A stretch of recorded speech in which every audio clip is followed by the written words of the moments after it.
Addis Abeba poursuit son offensive sur la région dissidente du Tigré. Dans la capitale, Mekele a fait l'objet d'intenses bombardements à l'arme lourde depuis ce vendredi, d'après plusieurs sources. Le même jour, le premier ministre éthiopien rencontrait les envoyés spéciaux de l'Union africaine. Sur Twitter, Abiy Ahmed a salué l'offre de médiation de l'organisation panafricaine, mais il a aussi rappelé que son gouvernement avait la responsabilité constitutionnelle de maintenir l'ordre dans le pays.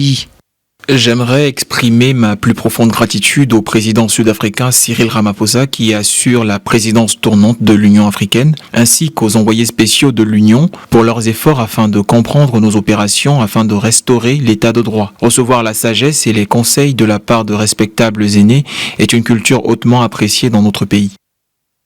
Jeudi, l'offensive militaire que mène l'armée fédérale éthiopienne dans la région dissidente du Tigré depuis le 4 novembre est entrée dans sa phase terminale.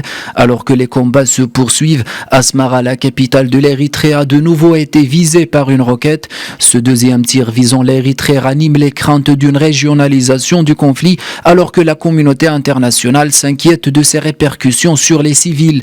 Vendredi, le secrétaire général de l'ONU a rappelé la nécessité d'assurer leur protection.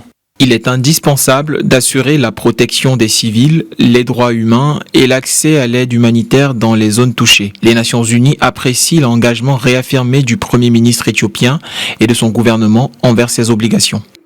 Quelques heures avant l'appel d'Antonio Guterres, l'ONU a indiqué avoir transporté 32 tonnes d'aide d'urgence par avion au Soudan où des milliers de réfugiés éthiopiens ont fui.